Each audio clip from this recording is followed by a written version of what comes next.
So I will give you a summary of the budget, the macro numbers, and how should we interpret the budget, in which context we are analyzing the budget. And then we'll go to CA Bodhisattva Mahanti, who will tell us basically the income tax parts of the budget. And then Dr. Sanjay will be talking about industry, okay, and the macro sectors. And then Dr. Lakshmikant would be talking about the social sector and inequality related issues. And then Dr. Jayashree will be talking about the gender budgeting, and also the tribal education, tribal issues. Okay? And then Diwakar is missing actually. In fact, he had to go for a conference somewhere else. So then, and then Sasmita, again a PhD student of mine, she will be speaking on environmental related issues. But this budget has got a lot of attention on environmental and climate change related matters. So she will be covering on those issues. And Naneshwar Jagat, again a PhD scholar of mine, will be speaking on the overall public finance issues. So that's how we are going to cover have the discussion today.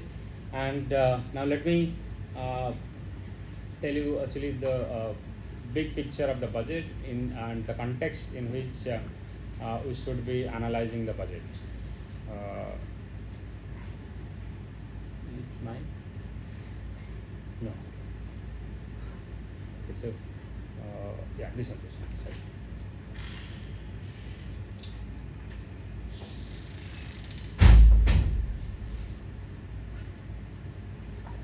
Yes. So for many people, budget is a boring number, right? Because a lot of numbers, big numbers, many zeros, and people get confused. What are these numbers and how are they going to impact all of us? And just to give a brief introduction, that in the Constitution we do not have a word called budget. Okay? The Article 112 says that the President of India will make basically the present of a budget in the Parliament, not budget, actually called annual financial bill, which will clearly state the receipts of the government and the expenditure of the government for the coming fiscal year. Because it's a democratic country ruled by the Constitution, the rule of law, and so before the finance minister collects a single rupee tax from all of us, that has to be approved in the Parliament. So the receipt side. Similarly, when we spend a single rupee for the public, that also should be approved in the Parliament. So that is the annual financial statement for the coming fiscal year, and that reflects the flow of money to the government, how they are going to collect the resources, and how are they going to spend the money. So that's how the budget is presented in the Parliament, and it is presented in the Lok Sabha. Then Rajya Sabha doesn't have any financial power, although it can be discussed, and then it goes to the President. President gives the final approval. And usually, since the government is in majority, the budget is approved on a voice vote. And so now, when we analyze the budget, since this involves a lot of numbers, we should first actually know the goals that we have set for the country, because this budget is for the entire country, and we should know the goals that we have set for the country. Then only we can evaluate the budget in a better manner. Now, what are the goals we have set for our country? Now, in the immediate future, we are going to reach this target of Sustainable Development Goal, that is 2030. And you know that there are 17 indicators within SDG, and this talks about basically the current growth, so that means intra-generation equity, intergeneration equity, environmental sustainability. So within that we have so many indicators, and so whether India can achieve those targets or not by 2030. Now, will this budget be helpful in doing that or not? That we need to really critically evaluate. And then we have already set a target of 2047. Okay, that by 2047 we want to be a developed country, although we will not be necessarily the largest economy of the world, but we may remain at third position. Or today, in fact, somewhere else, one person asked me, whether there is a chance that India can become the largest economy. It will be really difficult for us, but we can become a developed country. Now, how do you become a developed country? Your per capita income should be above $20,000. Okay, then only it is considered a developed country. Now, our present per capita income is only $2,481. Okay, and to increase it to say $20,000 plus, we need to grow minimum at 7.1%. Then only by 2037 we can achieve the target of so GDP $30 trillion from the present of $4 trillion, and similarly per capita income from $2,481 to $20,000 plus by 2037. Now, this benchmark we have set for ourselves. We have set for ourselves. So, so will this budget be helpful in achieving those things or not? That also you need to critically evaluate. Then, what is the current status?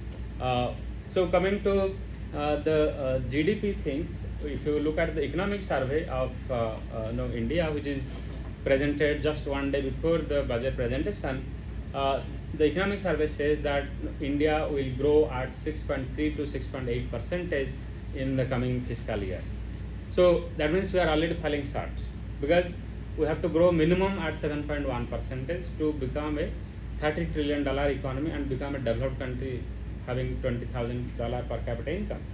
Now we are already slowing down. So is this slowing down temporary or or permanent? Why I am saying this? Okay, economists would say that entire global economy is going through a lot of uncertainties. The war that is going on, and there are a lot of inflationary pressure. So in that context, whatever India is doing is really good. Okay? And so that way we can be optimist.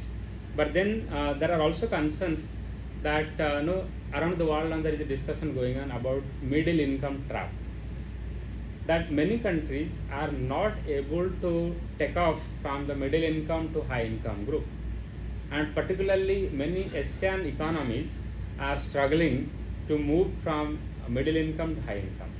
So except South Korea and the other economies like Singapore, Taiwan, Hong Kong, which are very small economies, other major economies, including China, has not become a developed country, and they are still within that middle income trap. Even Asian Development Bank has been doing a lot of conferences on this. That actually how Asian economies can come out of this middle income trap. And in fact, I was also doing this presentation somewhere else, that people are worried about China and America, and there are books written on this, that American growth story has ended, like the rise and fall of America. People have written books. Similarly, people have analyzed the growth of China, and China experienced double-digit growth. In fact, 20% is also in some years from 1978 to 2005-6, and after that China has also slowed down. Now, will India also slow down, okay, or it will go on rising?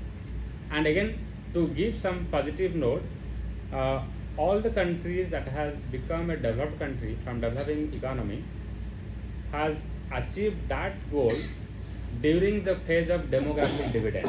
Now, what is the phase of demographic dividend? That the country that has maximum working age people, and we have less dependent people, like children and old age people are less, and young people are in the maximum percentage.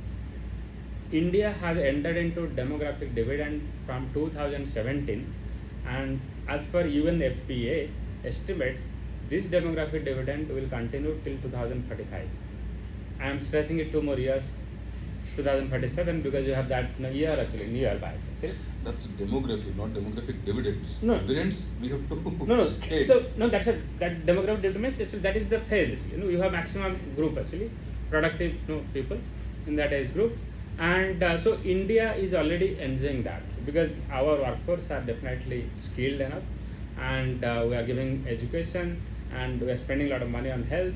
So that way, even South Korea became developed actually during that phase. Japan has become developed during that phase.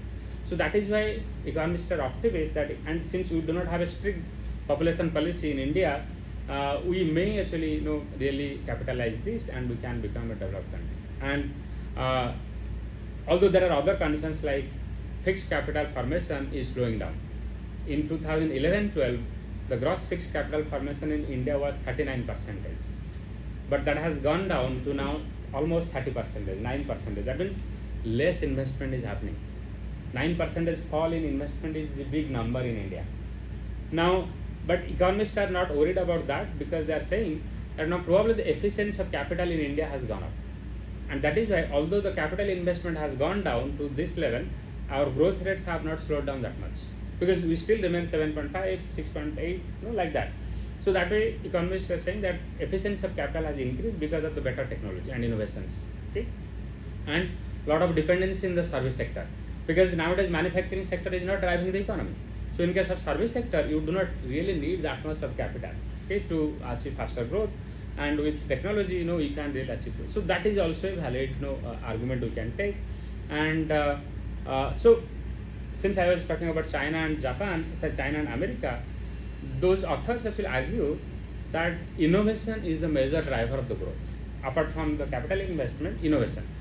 Now, in China and America, innovation has already slowed down, and their innovations are now confined to a few sectors. And the authors argue that their innovations are confined to only entertainment sector and cosmetic sector, like the glamour industry. Only those are confined to that. Maximum innovation happened there, but other sector innovations have slowed down. But in India, we need to really analyze whether our innovations are happening in all the sectors or not. But one good thing is that you can feel optimistic thinking about the innovation that are happening in fintech sector.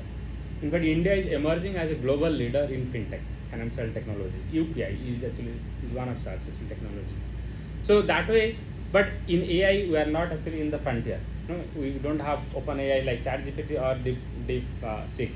Right? India's version is not there, it's missing. So that way, can India increase the innovation rate so that it continues its growth rate up to 7.1 minimum to become a developed country by 2037. So IMF World Outlook published in January says that world economy will be growing at 3.3% in the coming fiscal, whereas Indian economy would be growing at 6.5%. So even World Bank also gives similar picture, and it keeps actually India's growth rate actually much better. China already at 4.5, and United States is missing actually sub-zero. In fact, less than 1% actually they are growing. So that way India's growth rates actually are positive, and in spite of all the global uncertainties, we are able to achieve this growth rate. So that keeps us actually on a positive note. And then, okay, these are actually the budget speeches. Government has argued that we are giving emphasis on faster growth, inclusive development, focus on private sector. So I will not be getting into the sectoral analysis. Then actually what I will be doing is like, okay, these are some of the highlights. Again, these are sectoral. Since actually we do not have Dr. Diwakar with us, and he would have covered the agriculture sector, I can speak briefly on agriculture sector. This budget tells like the headline that Garib, Youth and Annadata and Nari, okay, are the priorities of the government. And so on agriculture front, government has tried to make India self-reliant in edible oil and pulses production. A lot of discussion is there in the budget, because we got a lesson during this COVID and then post-COVID, the Ukraine-Russia war, that even agriculture food prices were very high because of supply chain disruption, and we import almost 80% of the edible oil from Ukraine and Russia, and those are affected badly. And similarly, pulses also we import quite a lot actually from other countries. So how to make agriculture self-reliant and also technology driven, that's how actually this budget has focused. And then of course these are political compulsions that Bihar has got a lot of attention. Okay, that's it. The Makhana board in Bihar and a lot of airports in Bihar. So those are political compulsions, somebody may say. But then on a positive note, we should also say that Bihar is most backward state of the country. Now if they get some more investment, it's not a bad idea either, even if it is a political compulsion. And if democracy is forcing somebody to focus on a low income state, that is probably good, right?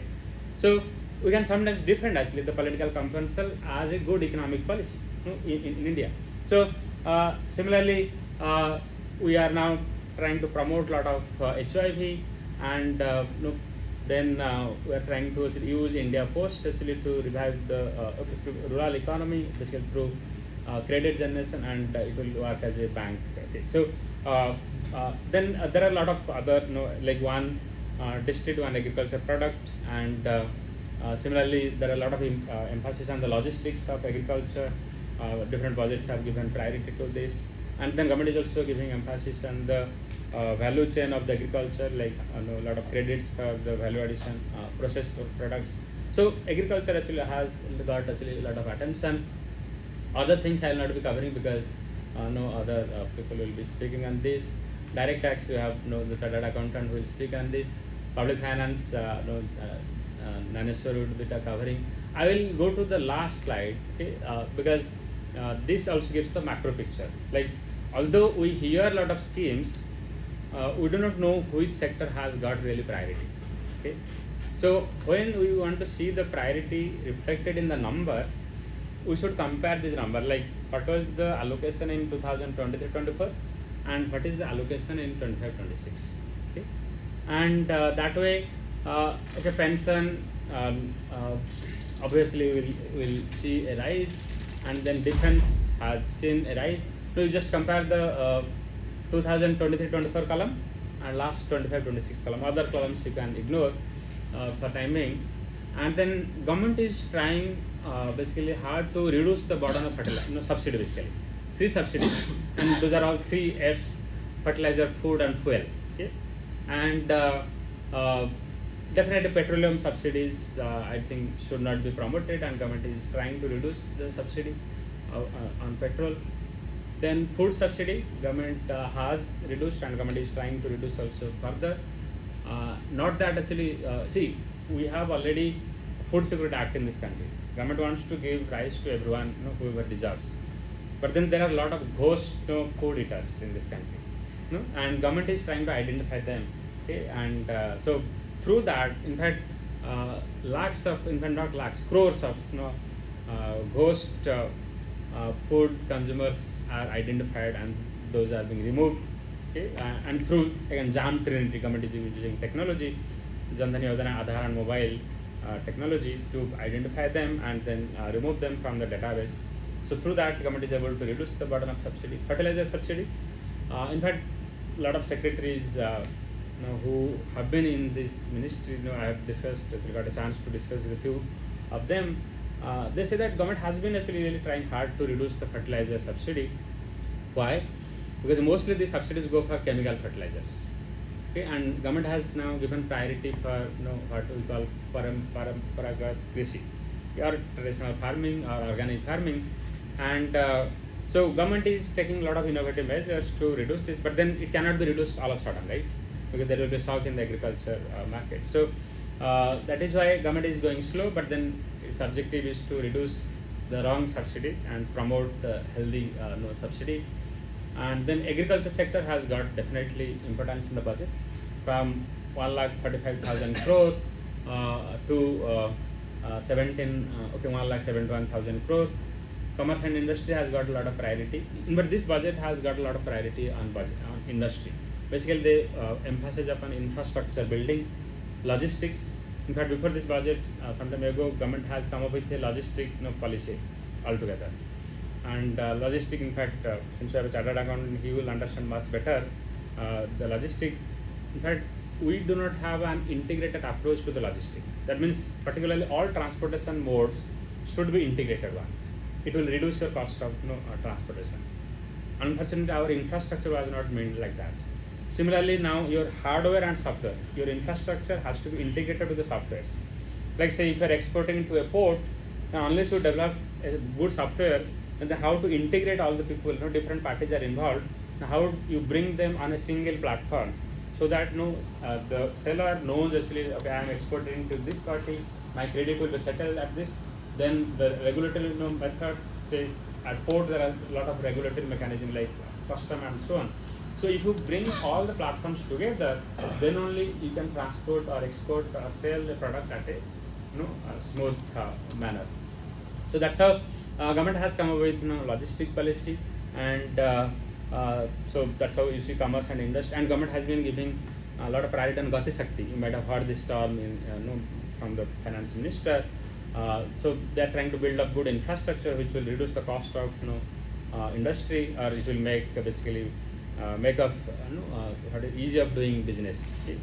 And then development northeast also has got some good priority. In fact, 1,000 crore to 5,000 crore, so or 6,000 crore almost. Actually. But education has not got right priority. Look at the number. Just actually 1,23,000 crore to 1,28,000 crore. So government has been saying that no, we are trying to promote NEP, implement NEP. We are trying to give a lot of emphasis to innovation, quality of education. Of course, in this budget they have expanded the IIT seats, medical seats, and so on. But then education, we don't see usually much fund available here. Energy has got a lot of importance, particularly on nuclear energy, small modular reactors, okay, and increase. External affairs, there is a reduction in the fund. It could be because actually I don't know whether it is due to the grants. In fact, although India receives grants, and recently we are discussing about USAID and how it is used, but you should remember India gives more foreign aid than it receives. Okay, so and it gives to African countries, even South Asian countries, our neighbors. So I don't know whether it is due to reduction in that.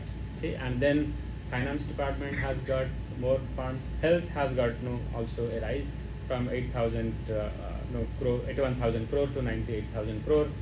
And see, how do we say it has got attention? You should take the inflation rate. Actually, inflation rate is about 7%.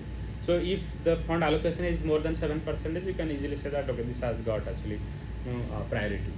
And then home affairs also has got huge allocation, and interest payment burden is rising, and then IT and telecommunication also has got rise.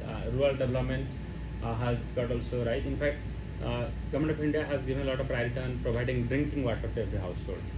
Earlier the mission was up to 2026, and now the mission has been extended to 2028, so that every household gets drinking water, particularly piped drinking water to every household. Scientific departments have got more funds, from 24,000 crore to 55. So here actually we see a rise. So that's probably they are neglecting social science, okay, and general education, and they are promoting science at least. So this part is definitely a good thing. And then social welfare schemes have gone up substantially. Then transport sector has got also rise, and then urban development has got substantial rise. In fact, urban development from 68,000 crore to 96,000 crore. So that's actually we can analyze the sectoral allocation and which sectors have got more priority. So with this I will end.